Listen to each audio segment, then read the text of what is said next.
보영은 스스로를 특별할 것 없는 평범한 사람이라고 생각하며 살아왔습니다. 누군가 자신의 삶을 돌아보라고 한다면 아마 이렇게 말했을 것입니다. 그저 평범하게 살아온 사람이라고 말입니다. 보영의 삶은 겉으로 보기에는 많은 사람들이 부러워할 만큼 안정적이었습니다. 사랑과 배려가 깊은 사람을 만나 결혼했고 그 결혼은 단순한 인연이 아니라 서로를 진심으로 아끼는 따뜻한 관계였습니다. 남편은 말수가 많은 사람은 아니었지만 언제나 보영을 먼저 생각하는 사람이었습니다. 힘든 일이 있을 때면 말없이 보영의 곁에 앉아 조용히 손을 잡아주는 사람이었습니다. 보영은 그런 남편을 바라보며 마음속으로 늘 같은 생각을 하곤 했습니다. 이 사람과 함께라면 어떤 어려움이 와도 잘 이겨낼 수 있을 것이라는 믿음이었습니다. 결혼 다음의 보영의 삶에는 또 하나의 큰 기쁨이 찾아왔습니다. 바로 예쁜 딸아이의 탄생이었습니다. 아이를 처음 품에 안았던 날 보영은 한참 동안 말을 잇지 못했습니다. 그저 눈물이 흘렀습니다. 슬픔이 아닌 기쁨의 눈물이었습니다.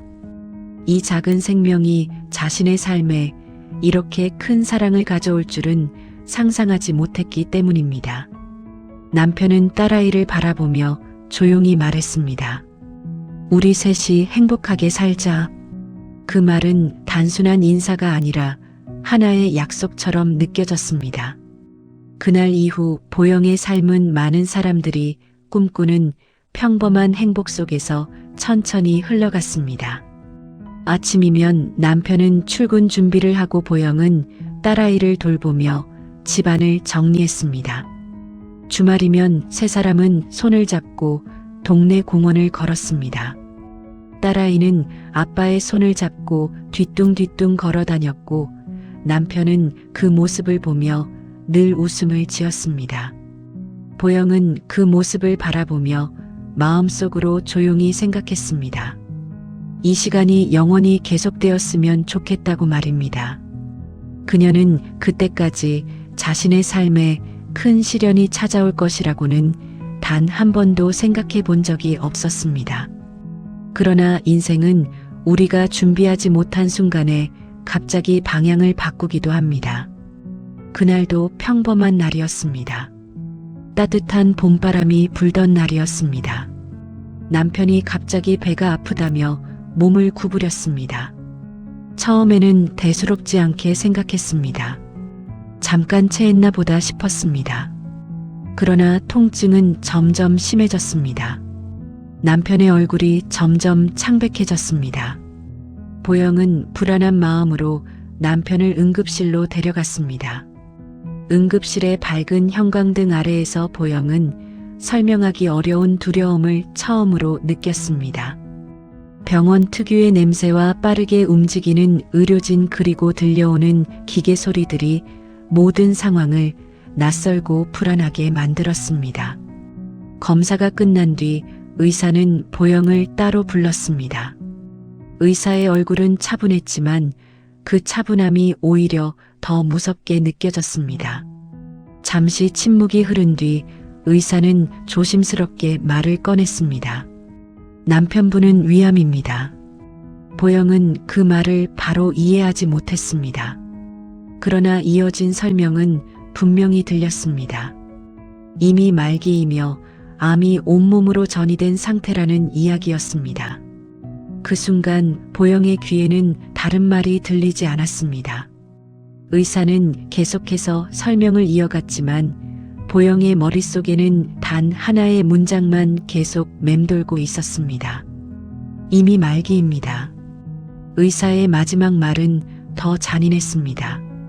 예상 생존 기간은 2개월에서 3개월 정도라는 것이었습니다. 그 말을 듣는 순간 보영의 세상은 조용히 무너졌습니다. 마치 하늘이 무너져 내리는 것 같은 느낌이었습니다. 의자에 앉아 있었지만 바닥이 흔들리는 것처럼 느껴졌습니다. 왜 이런 일이 우리에게 일어난 걸까 하는 질문이 머릿속에서 계속 울렸습니다. 병실로 돌아왔을 때 남편은 힘없이 누워 있었습니다. 보영은 남편의 손을 잡았습니다. 그 손은 평소보다 차갑게 느껴졌습니다. 그 순간 보영은 처음으로 깨달았습니다. 자신이 남편을 얼마나 깊이 사랑하고 있는지를 말입니다. 그러나 그 깨달음은 너무 늦게 찾아온 것처럼 느껴졌습니다. 보영의 마음속에는 두려움이 조용히 자라나고 있었습니다. 그리고 그 두려움은 곧 그녀의 삶을 완전히 뒤흔들어 놓게 됩니다. 성경은 이렇게 말씀합니다.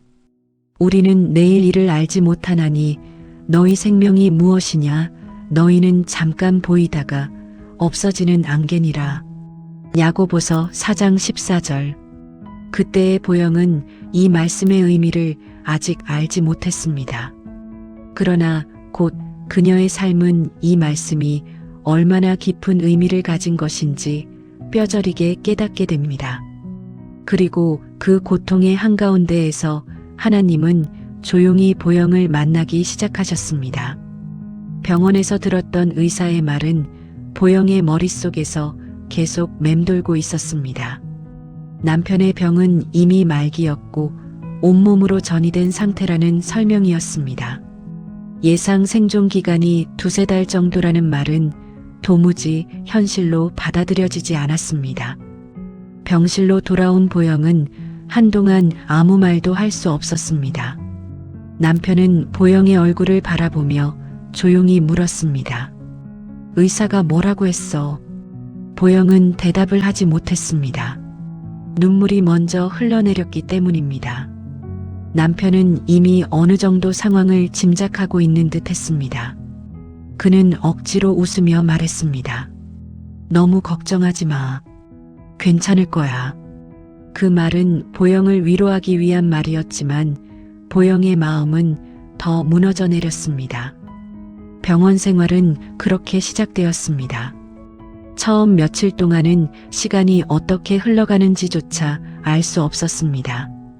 보영은 하루 종일 병실 의자에 앉아 남편을 바라보며 시간을 보냈습니다. 남편의 얼굴은 점점 야위어 갔고 몸은 점점 힘을 잃어갔습니다. 의사와 간호사들이 수시로 병실을 드나들었지만 보영에게 들리는 말은 거의 없었습니다. 모든 것이 꿈처럼 느껴졌습니다. 지금 눈앞에서 일어나고 있는 일이 현실이라는 사실을 받아들이는 것이 너무 어려웠습니다.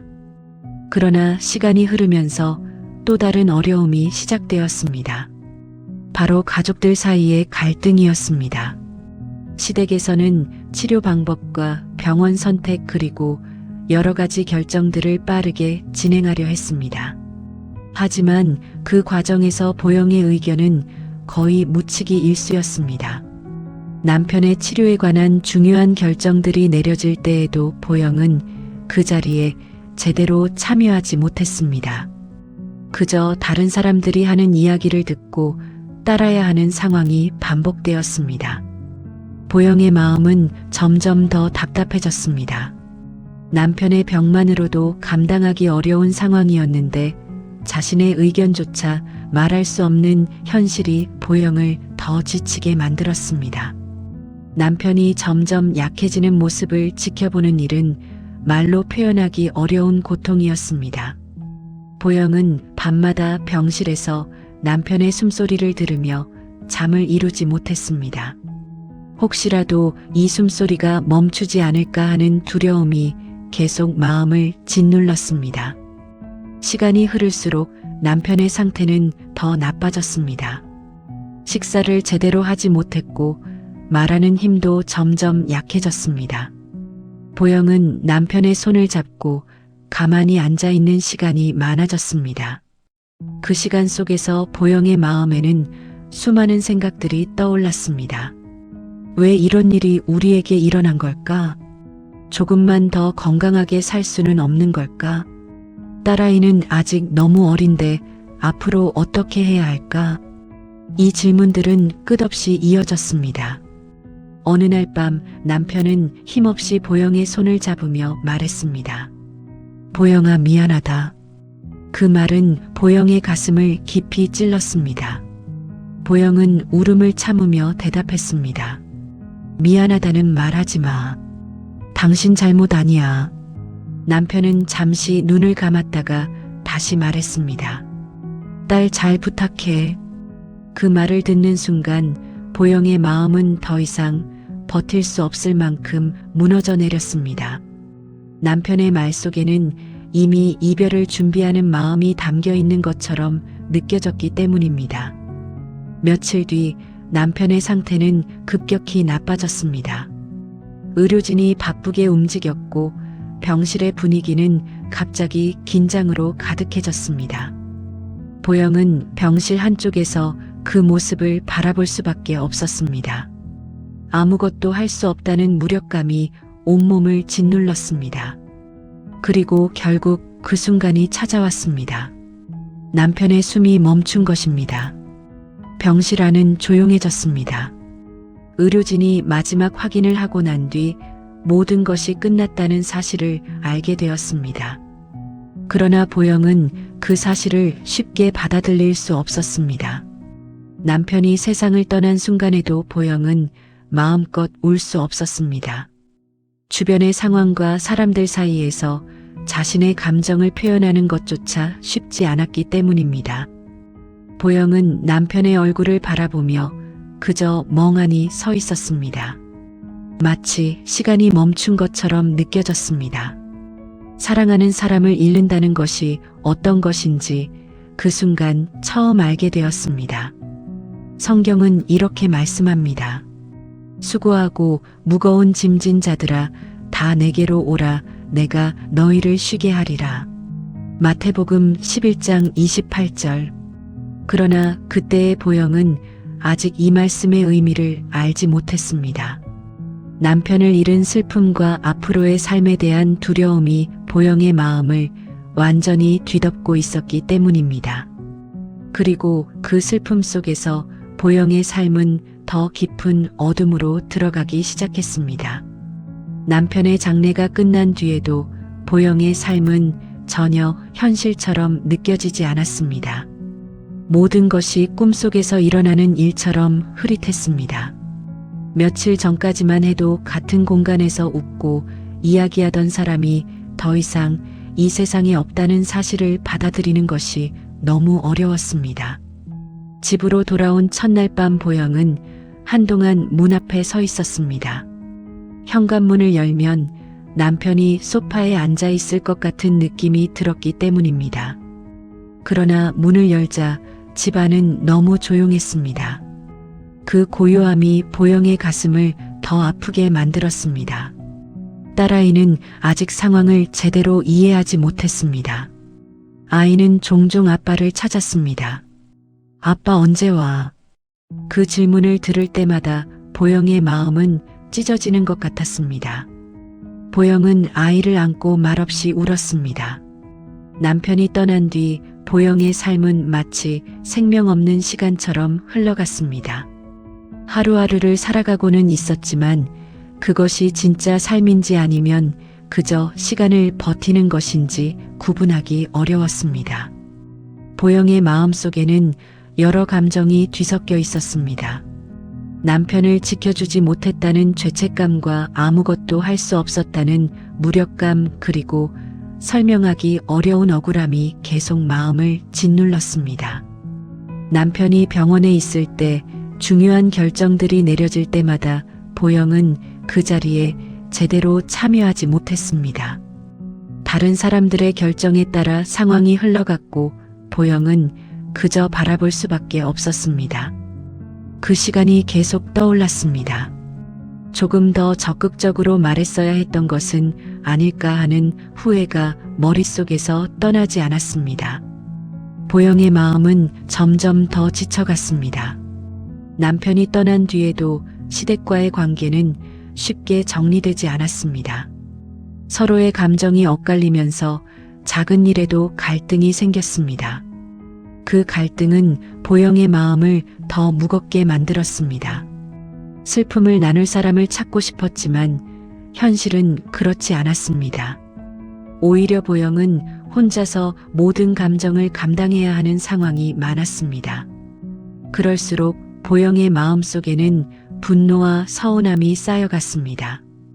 왜 나만 이런 상황을 겪어야 하는지 이해할 수 없었습니다. 미래에 대한 두려움도 점점 커졌습니다. 이제 딸아이와 단둘이 살아가야 한다는 사실이 너무 크게 느껴졌습니다. 아이에게 상처를 주지 않고 잘 키울 수 있을지 자신이 없었습니다. 밤이 되면 보영의 마음은 더 무너졌습니다. 딸아이가 잠든 뒤 혼자 남은 시간은 견디기 어려운 시간이었습니다. 집안의 모든 물건이 남편을 떠올리게 했습니다. 식탁 위에 의자 하나와 벽에 걸린 가족 사진 그리고 남편이 입던 옷들까지 모든 것이 보영의 눈에 들어왔습니다. 그 기억들이 마음을 더 아프게 만들었습니다. 보영은 그때 처음으로 이런 생각을 했습니다. 살아있다는 것이 고통이라는 생각이었습니다. 아침이 오는 것이 두려웠고 또 하루를 버텨야 한다는 사실이 너무 힘들게 느껴졌습니다. 그러나 딸아이가 있었기 때문에 완전히 무너질 수는 없었습니다. 아이는 보영에게 남은 유일한 이유였습니다. 하지만 그 아이를 바라볼 때조차 보영의 마음은 복잡했습니다. 아이에게 더 좋은 엄마가 되어야 한다는 생각이 들면서도 자신의 마음은 점점 지쳐가고 있었습니다. 딸아이는 다른 아이들보다 유난히 어른스러워 보이기 시작했습니다. 아이는 보영의 눈치를 많이 보았고 엄마가 힘들어 보이면 조용히 곁에 앉아 있었습니다. 그 모습은 보영의 마음을 더 아프게 만들었습니다. 아이에게 이렇게 어린 나이에 너무 많은 것을 느끼게 하고 있는 것은 아닐까 하는 생각 때문이었습니다. 어느 날 밤 딸아이는 울다가 지쳐 잠이 들었습니다. 작은 몸으로 딸꾹질을 하며 잠든 아이의 모습을 바라보며 보영은 다시 무너졌습니다. 엄마로서 아이에게 상처를 주고 있다는 죄책감이 마음을 짓눌렀습니다. 그 순간 보영의 마음속에서는 또 다른 감정이 올라왔습니다. 하나님에 대한 원망이었습니다. 왜 이런 일이 일어났는지 이해할 수 없었습니다. 왜 남편이 그렇게 빨리 떠나야 했는지, 왜 자신과 아이가 이런 고통을 겪어야 하는지 보영은 알 수 없었습니다. 그 질문은 마음속에서 계속 맴돌았습니다. 성경은 이렇게 말씀합니다. 내 영혼이 낙심이 되고 내 속에서 불안해할 때에 내가 주를 기억하리이다. 시편 42편 6절. 그러나 그때의 보영은 아직 하나님을 기억할 마음의 여유가 없었습니다. 슬픔과 분노 그리고 절망이 마음을 가득 채우고 있었기 때문입니다. 보영은 점점 더 깊은 어둠 속으로 들어가고 있었습니다. 그러나 바로 그때 하나님은 전혀 예상하지 못한 방법으로 보영의 삶에 손을 내밀기 시작하셨습니다. 남편이 떠난 뒤 보영의 삶은 하루하루가 버티는 시간이었습니다. 슬픔과 분노 그리고 미래에 대한 두려움이 마음을 계속 짓눌렀습니다. 겉으로는 평범한 일상을 유지하려고 노력했지만 마음속에서는 끊임없이 무너지고 있었습니다. 보영은 딸아이를 어린이집에 보내며 하루를 시작했습니다. 아이가 어린이집에 있는 동안 보영은 집에서 시간을 보냈습니다. 그러나 그 시간은 평안한 시간이 아니었습니다. 조용한 집안에서 혼자 있는 시간은 오히려 마음을 더 무겁게 만들었습니다. 남편과 함께했던 기억들이 자꾸 떠올랐기 때문입니다. 식탁에 마주 앉아 식사를 하던 모습과 주말마다 함께 산책을 하던 기억들이 계속 마음속을 스쳐 지나갔습니다. 보영은 그 기억들을 떠올릴 때마다 마음이 더 아팠습니다. 어느 날 어린이집에서 아이를 데리러 갔을 때였습니다. 평소처럼 인사를 하고 돌아서려는 순간 어린이집 원장님이 조용히 보영을 불렀습니다.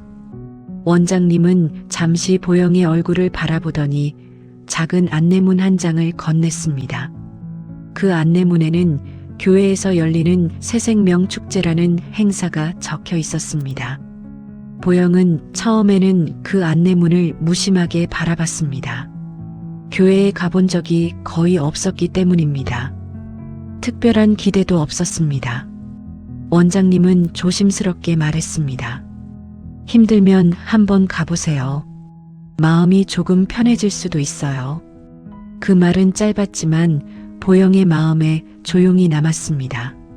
며칠 동안 보영은 그 안내문을 책상 위에 두고 바라보았습니다. 갈까 말까를 여러 번 고민했습니다. 특별히 믿음이 있는 사람도 아니었고 교회라는 곳이 익숙하지 않았기 때문입니다. 그러나 마음 한쪽에서는 이상하게도 그곳에 한번 가보고 싶다는 생각이 들었습니다. 어쩌면 지금의 이 답답한 마음이 조금은 나아질지도 모른다는 작은 기대 때문이었습니다. 결국 어느 주일 아침 보영은 딸아이의 손을 잡고 집을 나섰습니다. 교회로 가는 길은 생각보다 멀지 않았지만 보영의 마음은 이상하게 긴장되어 있었습니다. 교회 문 앞에 서 있는 순간 발걸음이 잠시 멈췄습니다. 낯선 장소에 들어간다는 두려움 때문이었습니다. 그러나 딸아이가 먼저 문 안으로 들어갔습니다. 아이는 호기심 어린 눈으로 교회 안을 둘러보고 있었습니다. 보영은 아이의 뒤를 따라 천천히 교회 안으로 들어갔습니다. 예배당 안에는 많은 사람들이 앉아 있었습니다. 모두 조용히 예배를 준비하고 있었습니다. 보영은 뒤쪽 자리에 조용히 앉았습니다. 낯선 공간이었지만 이상하게도 마음이 조금 차분해지는 느낌이 들었습니다. 예배가 시작되었습니다. 찬양이 시작되었고 사람들은 함께 노래를 불렀습니다. 보영은 그 모습을 조용히 바라보고 있었습니다.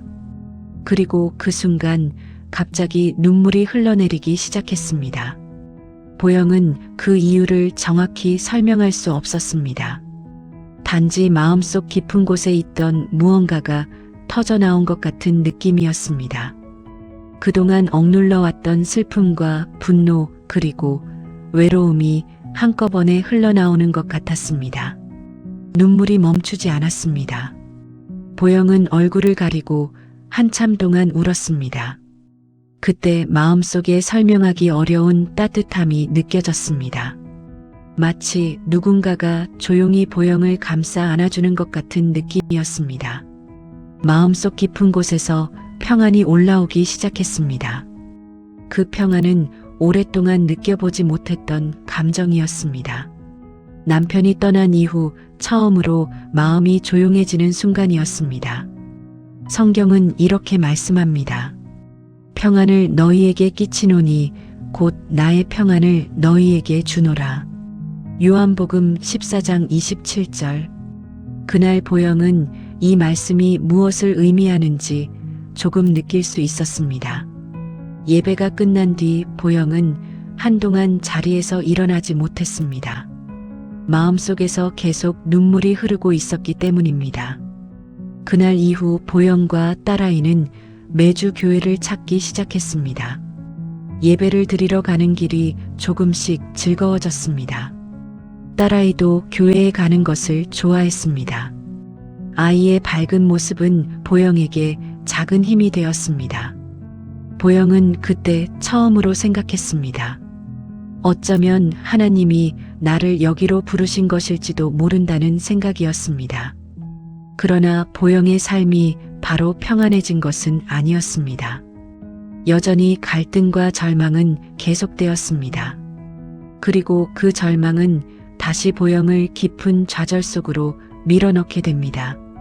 교회를 찾기 시작한 이후 보영의 삶에 작은 변화가 생기기 시작했습니다. 예배를 드리는 시간만큼은 마음이 조금 편안해졌습니다. 찬양을 듣고 말씀을 들을 때면 잠시나마 마음이 가벼워지는 느낌이 있었습니다. 그러나 삶의 현실은 쉽게 바뀌지 않았습니다. 남편이 떠난 뒤 남겨진 문제들은 여전히 보영의 삶을 짓누르고 있었습니다. 시댁과의 관계도 완전히 풀리지 않았고 경제적인 문제와 미래에 대한 불안도 계속 마음을 괴롭혔습니다. 보영은 예배를 드릴 때마다 하나님께 도움을 구했습니다. 그러나 예배가 끝나고 집으로 돌아오면 현실의 무게가 다시 마음을 짓눌렀습니다. 시간이 지나면서 보영의 마음속에는 또 다른 감정이 자라기 시작했습니다. 자기연민이었습니다. 왜 나에게 이런 일이 일어났을까 하는 생각이 점점 커졌습니다.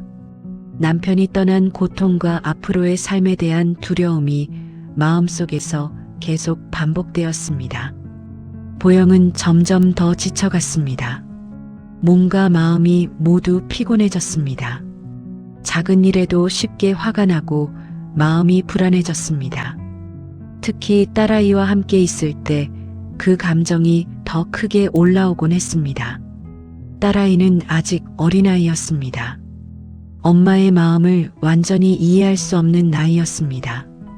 아이는 여전히 엄마의 사랑을 필요로 했고 엄마의 관심을 원했습니다. 그러나 보영의 마음은 그 사랑을 충분히 표현할 만큼 여유롭지 않았습니다. 어느 날 딸아이가 계속 보영의 곁을 맴돌며 말을 걸었습니다. 아이는 엄마의 관심을 받고 싶어 했습니다. 그러나 그날 보영의 마음은 이미 지쳐 있었습니다. 결국 보영은 아이에게 화를 내고 말았습니다. 목소리가 점점 커졌고 감정이 격해졌습니다. 딸아이는 놀란 눈으로 엄마를 바라봤습니다. 그리고 결국 울음을 터뜨렸습니다. 그 울음소리는 보영의 마음을 더 아프게 만들었습니다. 아이의 울음은 한참 동안 계속되었습니다. 울다 지쳐 아이는 결국 잠이 들었습니다. 작은 몸으로 딸꾹질을 하며 잠든 아이의 모습을 바라보는 순간 보영의 마음은 완전히 무너졌습니다. 엄마로서 아이를 보호해야 하는 사람이 오히려 아이에게 상처를 주고 있다는 생각이 들었습니다. 보영은 그 자리에서 무너져 내렸습니다. 눈물이 멈추지 않았습니다.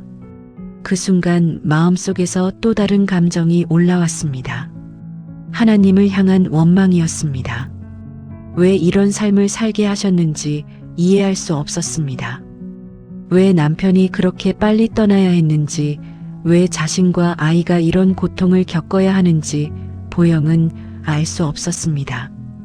보영은 마음속으로 하나님께 말했습니다. 왜 이런 일이 나에게 일어났습니까?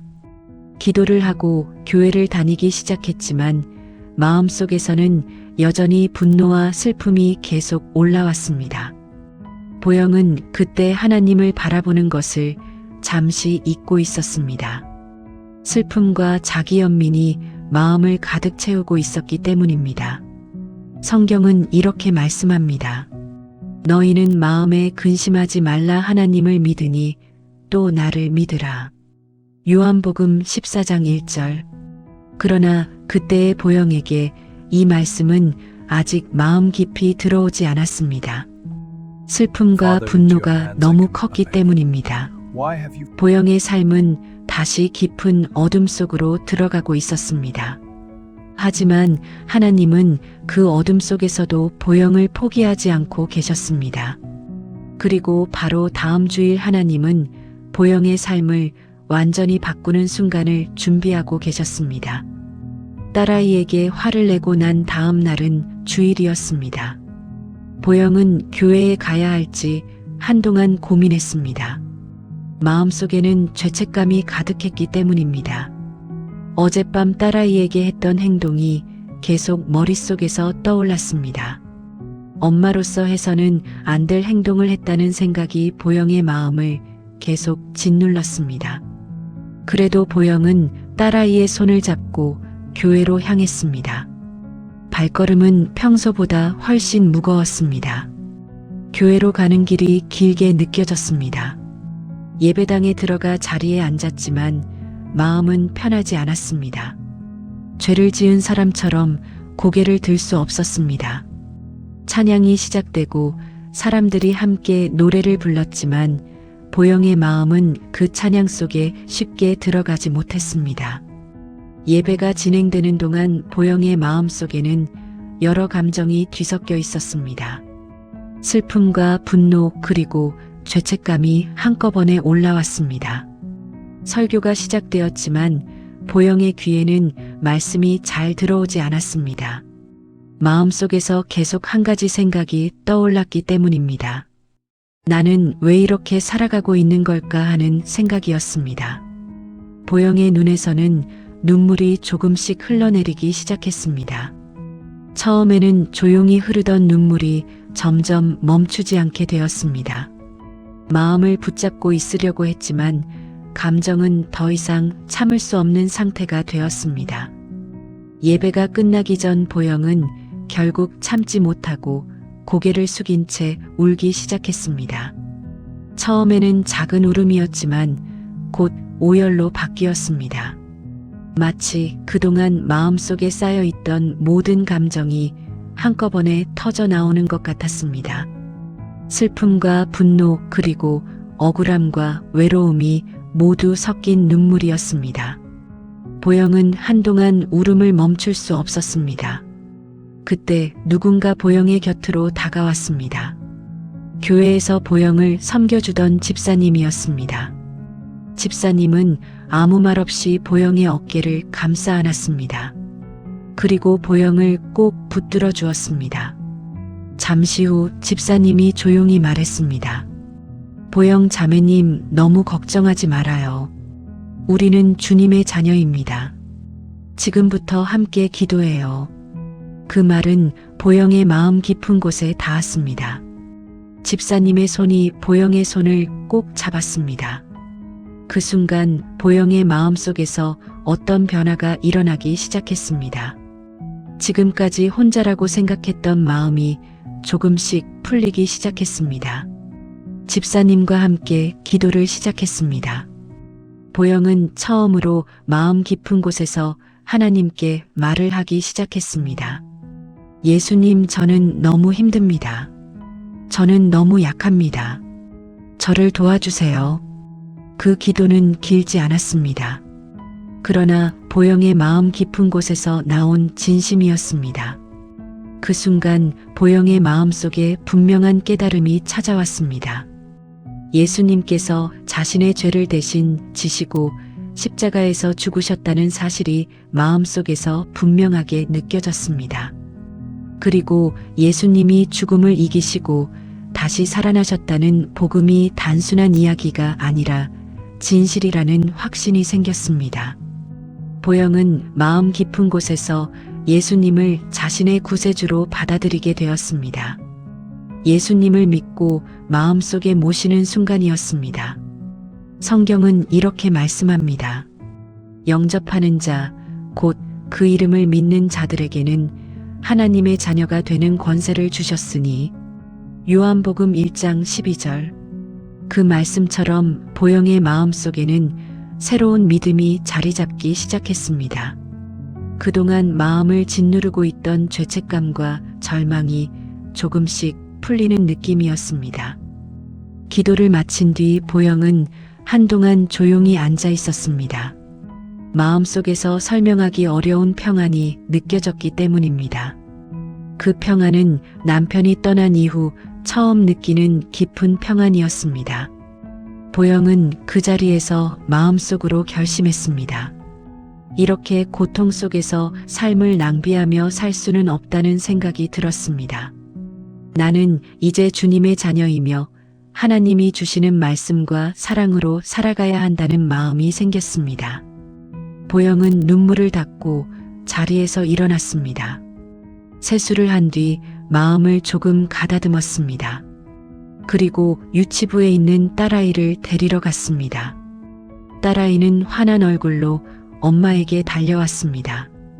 그 모습을 보는 순간 보영의 마음속에는 새로운 용기가 생기기 시작했습니다. 하나님이 자신과 함께하고 있다는 믿음이 마음속에서 조금씩 자라기 시작했습니다. 그러나 하나님이 주시는 변화는 아직 끝이 아니었습니다. 보영의 삶에는 또 하나의 놀라운 사건이 기다리고 있었습니다. 예수님을 마음 깊이 영접한 이후 보영의 삶에는 조금씩 변화가 나타나기 시작했습니다. 모든 문제가 한순간에 사라진 것은 아니었지만 마음속에는 이전과 다른 힘이 생기기 시작했습니다. 보영은 하나님께 기도하며 하루하루를 살아가기 시작했습니다. 슬픔이 올라올 때마다 하나님께 마음을 털어놓았고 분노가 올라올 때마다 기도를 통해 마음을 붙잡으려고 노력했습니다. 그러나 여전히 해결되지 않은 감정들이 마음속에 남아 있었습니다.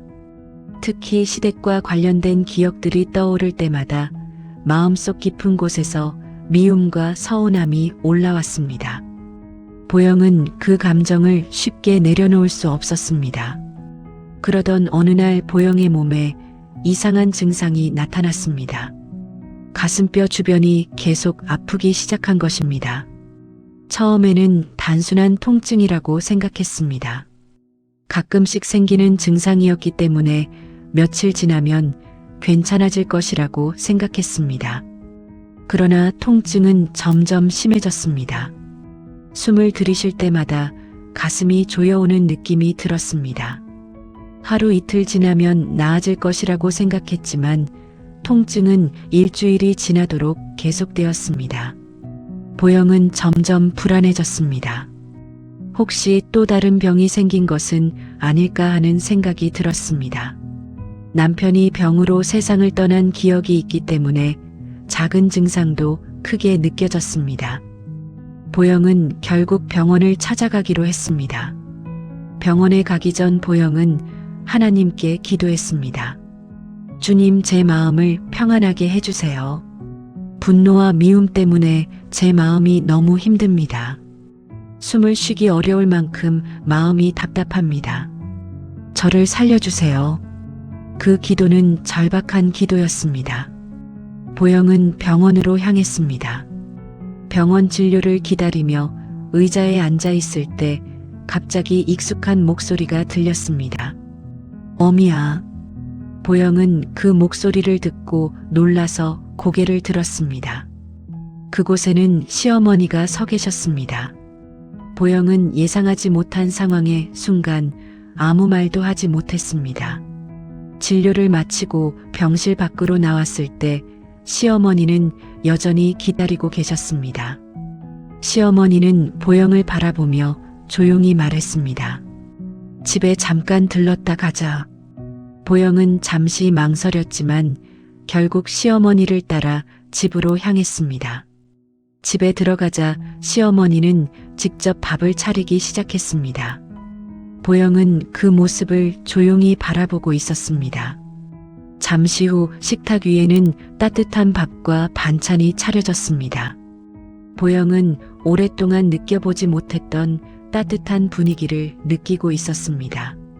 식사를 하던 중 시어머니가 조용히 입을 열었습니다. 어미야, 내가 마음병이다. 그 말은 보영의 마음을 순간 멈추게 했습니다. 시어머니는 잠시 말을 멈추었다가 다시 이어 말했습니다. 이제 잊을 건 잊어라. 내가 미안하다. 그 말을 하며 시어머니의 눈에는 눈물이 맺혀 있었습니다. 그 모습을 보는 순간 보영의 마음속에 있던 감정들이 흔들리기 시작했습니다. 그동안 마음속 깊이 쌓여있던 미움과 서운함이 조금씩 녹아내리는 느낌이 들었습니다. 보영의 코끝이 찡해졌습니다. 그동안 시어머니를 향해 마음속에 쌓아두었던 감정들이 얼마나 무거웠는지 그 순간 알게 되었습니다. 보영의 눈에서도 눈물이 흘러내렸습니다. 그동안 서로 말하지 못했던 감정들이 눈물 속에서 풀리고 있었습니다. 보영은 그 순간 마음속으로 깨달았습니다. 미움과 분노가 자신의 마음을 얼마나 힘들게 만들고 있었는지를 말입니다.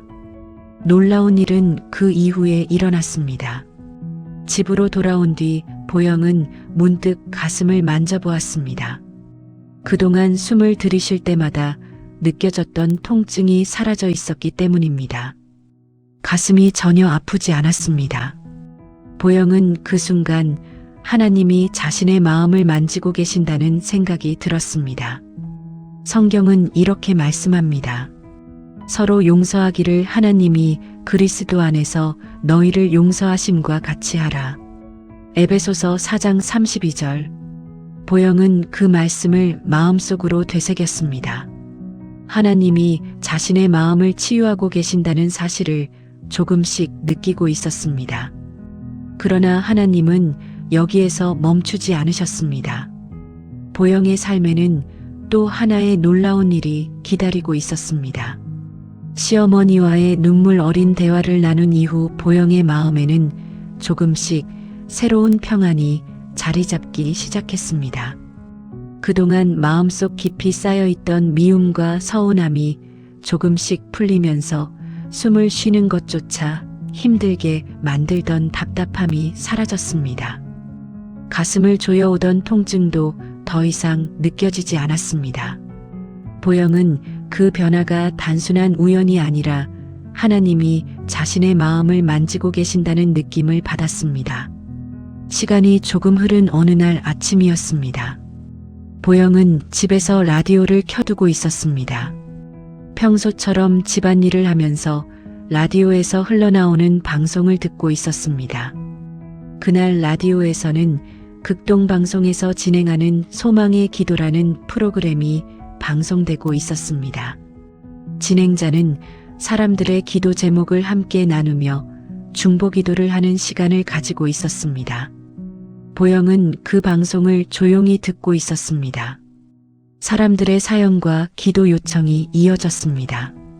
누군가는 병으로 힘든 시간을 보내고 있었고 또 다른 사람은 가정의 문제로 마음 아픈 시간을 보내고 있었습니다.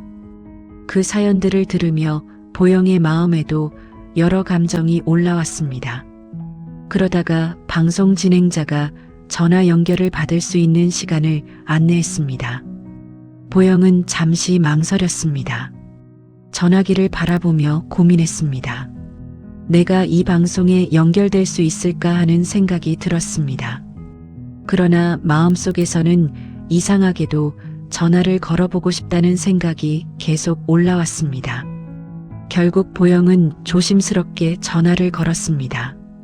잠시 뒤 놀랍게도 방송국과 연결이 되었습니다. 보영은 순간 너무 긴장했습니다. 하지만 진행자의 따뜻한 목소리를 들으며 조금씩 마음이 안정되었습니다. 보영은 자신의 상황을 솔직하게 이야기하기 시작했습니다. 남편을 떠나보낸 이야기와 그 이후 마음속에서 겪었던 고통 그리고 하나님을 만나게 된 과정을 차분하게 말했습니다. 방송을 듣고 있던 많은 사람들에게 그 이야기가 그대로 전달되고 있었습니다. 보영은 자신이 이야기하는 동안 마음속에서 눈물이 계속 흘러나오는 것을 느꼈습니다. 그동안 마음속에 담아두었던 이야기를 세상에 처음으로 꺼내놓고 있었기 때문입니다. 보영은 방송을 통해 기도 요청을 했습니다. 하나님만을 바라보며 살아갈 수 있도록 기도해달라고 부탁했습니다. 자신의 마음이 다시 슬픔과 분노 속으로 빠지지 않고 하나님을 묵상하며 살아갈 수 있도록 기도해 달라고 요청했습니다. 그리고 딸아이를 위해서도 기도를 부탁했습니다. 딸아이가 하나님 안에서 건강하게 자라며 인격과 믿음을 가진 아이로 성장할 수 있도록 기도해 달라고 말했습니다. 보영의 이야기가 끝난 뒤 방송에 함께 있던 목사님이 기도를 해주셨습니다. 목사님의 기도는 따뜻했고 진심이 담겨 있었습니다. 그 기도를 듣는 순간 보영의 눈에서는 또다시 눈물이 흘러내렸습니다. 기도가 끝난 뒤 목사님은 보영에게 예상하지 못한 말을 전했습니다. 자매님의 이야기가 많은 사람들에게 큰 위로가 되었을 것 같습니다. 하나님이 자매님의 이야기를 통해 다른 사람들을 위로하실 것 같습니다. 보영은 그 말을 듣고 놀랐습니다. 자신은 도움을 요청하기 위해 전화를 했을 뿐이었는데 오히려 누군가에게 도움이 될 수 있다는 말을 들었기 때문입니다. 그 순간 보영은 깨달았습니다. 하나님이 자신의 아픔을 통해 다른 사람들을 위로하고 계신다는 사실을 말입니다. 성경은 이렇게 말씀합니다. 우리의 모든 환난 중에서 우리를 위로하사 우리로 하여금 하나님께 받는 위로로서 모든 환난 중에 있는 자들을 능히 위로하게 하시는 이시로다. 고린도후서 1장 4절. 보영은 그 말씀의 의미를 조금씩 이해하게 되었습니다. 하나님이 자신을 살리셨을 뿐만 아니라 자신의 이야기를 통해 다른 사람들에게도 위로를 전하고 계신다는 사실을 깨달았습니다. 그날 방송이 끝난 뒤 보영의 마음에는 이전과는 다른 확신이 생겼습니다. 하나님이 자신의 삶을 그냥 두지 않으셨다는 사실을 분명히 느끼게 되었기 때문입니다. 그리고 하나님은 앞으로도 보영의 삶을 계속 인도하실 것이라는 믿음이 마음속에서 자라기 시작했습니다. 극동방송을 통해 자신의 이야기를 나눈 이후 보영의 마음에는 이전과는 다른 변화가 자리 잡기 시작했습니다. 하나님이 자신의 삶을 그냥 지나가게 하지 않으셨다는 확신이 마음속에서 점점 커졌기 때문입니다. 보영은 이전보다 더 진지한 마음으로 신앙생활을 시작했습니다. 예배에 참석하는 시간이 단순한 의무가 아니라 하나님과 만나는 시간이라는 생각이 들기 시작했습니다. 말씀을 들을 때마다 마음속에서 작은 깨달음들이 생겼습니다. 지금까지 이해하지 못했던 성경의 내용들이 조금씩 마음에 들어오기 시작했습니다. 보영은 성경을 읽으며 하나님이 어떤 분인지 조금씩 알아가고 있었습니다. 교회에서 보내는 시간도 점점 즐거워졌습니다. 처음 교회에 왔을 때는 낯설고 어색했던 분위기가 이제는 편안하게 느껴졌습니다. 특히 딸아이의 변화는 보영에게 큰 위로가 되었습니다. 처음 교회에 왔을 때 딸아이는 항상 조용히 엄마 곁에 붙어 있었습니다. 낯선 환경이어서 그런지 아이는 다른 사람들과 쉽게 어울리지 못했습니다. 교회 구석에 쪼그리고 앉아 있는 모습이 많았습니다. 보영은 그 모습을 볼 때마다 마음이 아팠습니다. 아이가 어린 나이에 너무 많은 변화를 겪었기 때문입니다. 아빠를 잃은 슬픔과 엄마의 불안한 마음을 아이가 그대로 느끼고 있는 것 같았습니다. 그러나 시간이 흐르면서 아이의 모습이 조금씩 달라지기 시작했습니다. 교회에 오는 것이 점점 즐거워졌습니다. 유치부 예배에 참여하면서 친구들도 생기기 시작했습니다. 아이의 얼굴에는 이전보다 밝은 웃음이 많아졌습니다. 어느 날 보영은 놀라운 장면을 보게 되었습니다. 딸아이가 집에서 혼자 찬양을 부르고 있었습니다. 작은 목소리였지만 아이는 진지한 표정으로 찬양을 따라 부르고 있었습니다. 보영은 그 모습을 바라보며 마음속에서 깊은 감동을 느꼈습니다. 딸아이는 이제 교회에 가는 것을 누구보다 좋아하는 아이가 되었습니다. 주일이 되면 먼저 일어나 교회에 가자고 말했습니다. 예배 시간에도 이전과는 달리 자유롭게 움직이며 즐겁게 예배에 참여했습니다. 교회당 안을 이리저리 뛰어다니며 밝게 웃는 모습을 보며 보영은 놀라움을 느꼈습니다.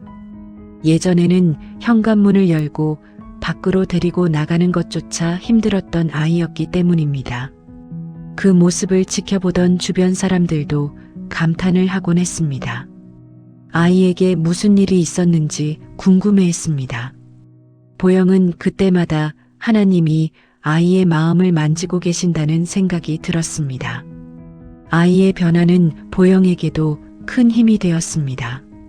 보영은 어느 순간 깨닫게 되었습니다. 딸아이가 단순히 자신의 보호를 받아야 하는 존재가 아니라 하나님이 자신에게 주신 축복이라는 사실을 말입니다. 보영은 마음속으로 이렇게 생각했습니다. 나는 이 아이에게 믿음을 전할 수 있는 엄마가 되어야 한다는 마음이었습니다. 비록 완벽한 엄마는 아니었지만 하나님을 믿는 삶을 보여줄 수 있는 엄마가 되고 싶었습니다. 보영의 마음속에는 새로운 자부심도 생기기 시작했습니다. 딸아이에게 믿음을 가르칠 기회를 하나님이 자신에게 주셨다는 생각 때문이었습니다. 아이와 함께 교회에 가는 시간이 보영에게는 큰 기쁨이 되었습니다. 어느 날 딸아이는 엄마에게 말했습니다. 엄마, 하나님은 우리를 사랑하시지. 그 말을 듣는 순간 보영의 눈에는 눈물이 맺혔습니다. 아이가 하나님을 자연스럽게 이야기하는 모습을 보며 마음속 깊은 감동을 느꼈기 때문입니다. 보영은 그 순간 깨달았습니다. 하나님이 자신과 딸아이를 새로운 삶으로 인도하고 계신다는 사실을 말입니다. 성경은 이렇게 말씀합니다. 내가 내게 명령한 것이 아니냐. 강하고 담대하라. 두려워하지 말며 놀라지 말라. 내가 어디로 가든지 내 하나님 여호와가 너와 함께 하느니라. 여호수아 1장 9절. 보영은 이 말씀을 마음속에 새기기 시작했습니다. 앞으로 어떤 일이 일어나더라도 하나님이 함께 하신다는 믿음이 생겼기 때문입니다. 보영의 삶은 여전히 완벽하지 않았습니다. 그러나 이전과는 분명히 다른 삶이 시작되고 있었습니다. 시간이 흐르면서 보영의 삶에는 점점 새로운 변화가 자리 잡기 시작했습니다. 여전히 어려움이 완전히 사라진 것은 아니었지만 마음속에는 이전과 다른 확신이 생겼습니다.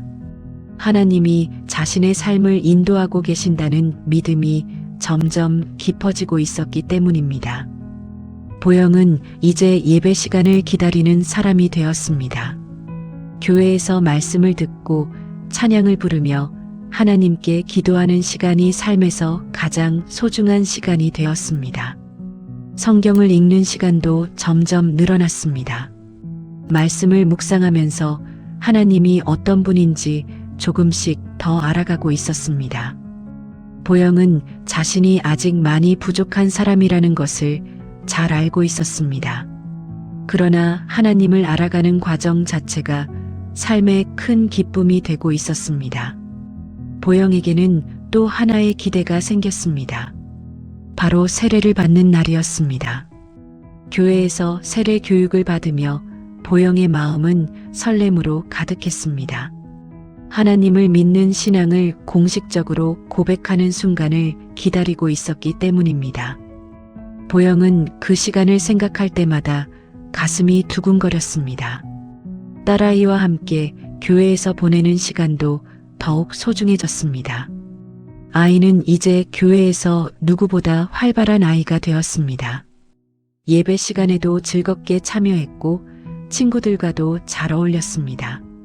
예전에는 엄마 눈치를 보며 조용히 앉아있던 아이가 이제는 교회당을 자유롭게 뛰어다니며 웃음을 보여주었습니다. 그 모습을 볼 때마다 보영의 마음에는 깊은 감사가 올라왔습니다. 딸아이는 이제 보영에게 단순한 딸이 아니라 믿음의 동반자가 되어가고 있었습니다. 어느 날 보영은 아이의 모습을 바라보며 이런 생각을 했습니다. 하마터면 죄책감 속에서 무너질 뻔했지만 하나님이 자신에게 훌륭한 엄마가 될 기회를 주셨다는 사실을 깨닫게 되었습니다. 보영은 하나님께 감사의 기도를 드렸습니다. 지금까지의 삶을 돌아보면 고난의 시간도 많았습니다. 남편을 잃은 슬픔과 삶의 절망 속에서 수없이 무너졌던 순간들이 있었습니다.